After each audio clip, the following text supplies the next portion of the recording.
The argument that there needs to be more regulation of these institutions is frankly ludicrous if you look at how they were regulated before. One of the reasons, in fact the primary reason we have this Dodd-Frank rule, is that many people felt there had to be a response to the 2008 financial crisis.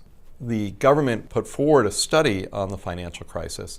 There were disputed results in the study, but one of the interesting facts of Dodd-Frank is that the study on what caused the crisis was released after the law was created. I think what the law really was a political response to many political objectives and not to the financial crisis, and therefore it will probably fail to ameliorate any future crisis to come. The most evident thing that emerges from Dodd-Frank is that two components of government policy involve Fannie Mae and Freddie Mac, the two big agencies that are involved in mortgages in the United States.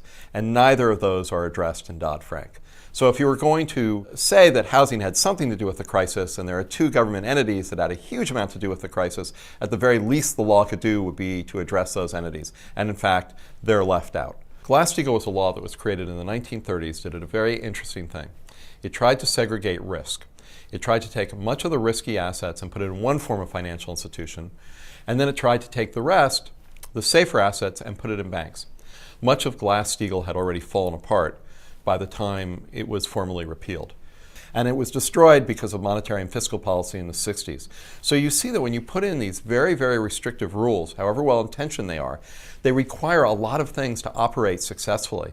And I don't think any of the people in the 1960s who were involved in Great Society programs were really thinking about the consequences on bank law when they enacted the kind of programs they did. But in fact, they did enact those programs, inflation did increase, bank structure was compromised, laws were put in place to ameliorate that, and you did come up with the kind of hodgepodge system that was finally formally dispensed with in the late 1990s. But by the time Glass-Steagall was eliminated, banks were involved in almost all the risky activities that would lead to the explosive activities of the 2007 and 8 and 2009.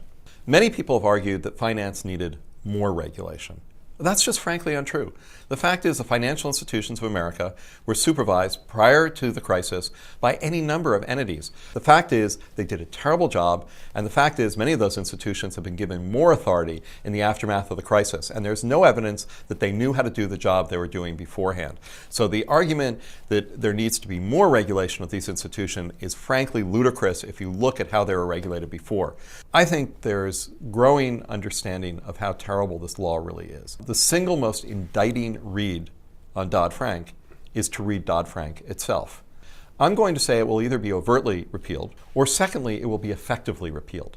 It will be effectively repealed because the rules that will be created under Dodd-Frank will be so arcane, will be so difficult, will be so tangled, will become such a maze of bizarre provisions that their effect will not be any law that is really Dodd-Frank. That whatever you think Dodd-Frank will be about, it will not be about in reality. And therefore, it will be effectively repealed. The problem with the debate on Dodd-Frank now is people take broad topics, like there are provisions in Dodd-Frank called consumer protection.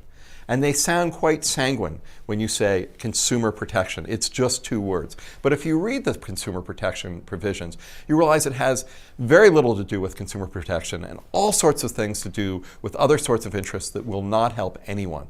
So I hope it becomes a nuanced political debate where politicians actually look at provisions and they put in front of the American public all the bizarre things that are happening in this long law.